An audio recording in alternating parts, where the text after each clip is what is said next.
Salut à tous, ravi de vous trouver sur canalturf.com, direction l'hippodrome d'Auteuil pour le quintet de ce mardi 4 octobre. Il s'agira du prix Guillaume de Pracontal, traditionnel événement du second semestre sur l'hippodrome de la Butte-Mortemart. Ma préférée pour cette course sera le numéro 2, Ponte Fortune. Elle est irréprochable depuis ses débuts sur les obstacles, 4 courses en haie. Pour autant d'accessites, elle n'a jamais terminé plus loin que 4e en 4 prestations sur les balais.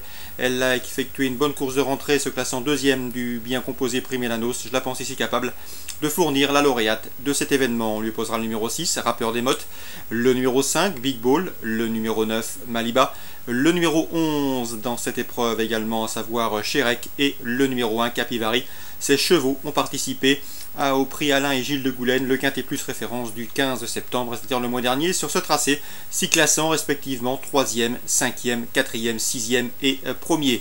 Concernant Chérec, depuis, il a gagné sur les haies de Compiègne. Et concernant Capivari, numéro 1, sachez qu'il a été remonté de 8 livres sur l'échelle du handicapeur, mais à mon avis, il conserve son mot à dire pour l'obtention d'un accessite. Donc le 2, le 6, le 5, le 9, le 11 et le 1 pour des confirmations. Pour les places, attention numéro 4, Via Dolorosa, qui affiche 6 podiums en autant de courses courues. Sachez également que pour sa rentrée après 6 mois d'absence, Via Dolorosa a gagné sur le steeplechase d'Auteuil. Il revient ici en haie avec des ambitions. Notez également qu'il débute dans les handicaps quintés. Attention également numéro 3, Panning. Happening qui, à l'instar du précédent cité, débute également, effectue ses premiers pas dans ce genre de tournoi. Il n'a pas couru depuis le mois de juin, mais il a des lignes intéressantes à faire valoir et je ne serais pas surpris de le voir à l'arrivée de cette compétition. Résumé chiffré pour ce quintet prix Guillaume de Pracontal, le 2, le 6, le 5, le 9, le 11, l'As, le 4 et le 3. Suite du programme à Auteuil, dans la deuxième, attention au 209 Hollywood Park. Sa dernière sortie en pareille société, celle des courses à réclamer, s'est soldée par une belle victoire, un probant succès.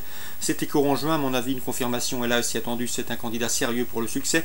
Une heure plus tard, dans la quatrième, j'aime beaucoup le 407 Perfect Impulse. Perfect Impulse, c'est une course sur les steeples pour une victoire courant avril sur l'hippodrome d'Anguin.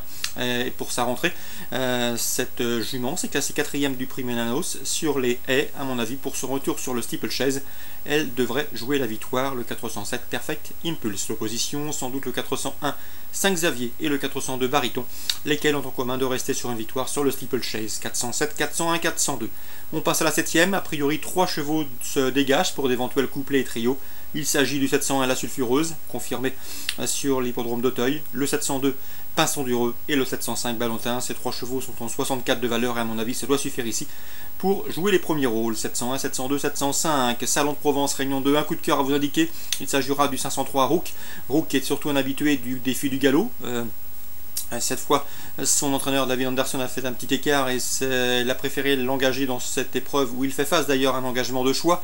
Le cheval a couru, comme je vous le disais, le défi du galop à Toulouse, à Bordeaux, mais également à Saint-Sébastien. Le lot est ici à sa portée, il décevrait en ne jouant pas la victoire, le 503 Rook. Compiègne en Réunion 3. C'est bien cela. Je vous conseille surtout le 501 Ménardet. Ces 2 dernières sorties en pareille société à réclamer ont été couronnées de succès à Deauville sur la PSF et à Fontainebleau plus récemment. À mon avis, la passe de 3 est possible, d'autant qu'il retrouve 3 des adversaires qu'il avait devancés dernièrement à Fontainebleau, le 501 Ménardet. Concernant Cabourg en Réunion 4, je vous conseille de racheter le 308 Élégantissime. Le cheval a débuté victorieusement au Sable d'Olonne. Elle confirme également avec moi 2 victoires probantes pour cette pouliche de qualité. Et en dernier lieu à Vincennes, le 9 septembre, elle a rapidement été disqualifiée. Elle trouve ici l'occasion de reprendre le cours de ses victoires, le 308 Élégantissime. Concernant la Réunion 5 à Vincennes, dans la deuxième course, j'aime beaucoup le 211 Valse de Rêve, qui à mon avis a pas mal d'atouts dans son jeu. Elle vient de devancer plusieurs de ses adversaires du jour. C'était à l'occasion de sa prestation, sa 4e place obtenue dans le récent prix du Rouergue le 12 septembre. Sachez également qu'elle est efficace sur les parcours de vitesse, qu'elle sera pieds nus pour ce bel engagement, car elle compte un peu plus de 402 000 € de gains pour une course fermée à 415. La vitesse, comme je vous le disais, elle n'en manque pas. Elle sera pieds nus pour cette course. Bref, tous les feux sont au vert pour ce 211 Valse de Rêve. L'opposition, sans doute le 204 Tommy Calabruyère, qui reste sur une série de bons résultats autres montées. D'ailleurs, ces 3 dernières sorties dans la discipline ont été couronnés de victoires. Donc le 211 et le 204. Petit mot également sur la 7e Vincennes. Je vous conseille le 709 Volcan de Maune. C'est vrai qu'il doit rendre 25 mètres, mais le cheval reste sur 2 succès dans ce genre de tournoi, se réserver aux drivers amateurs. C'était sur les pistes des Sables d'Olonne et de Niort, et à mon avis rien ne s'oppose à une confirmation, car le cheval à mon avis a un peu de marge dans les tournois de cet acabit. 709 Volcan de Maune. Donc pour la réunion 5 à Vincennes, la deuxième le 11 et le 4, la 7e le 709. Voilà pour les infos de ce mardi 4 octobre. Excellent jeu à tous, bonne journée. Rendez-vous demain pour une nouvelle émission.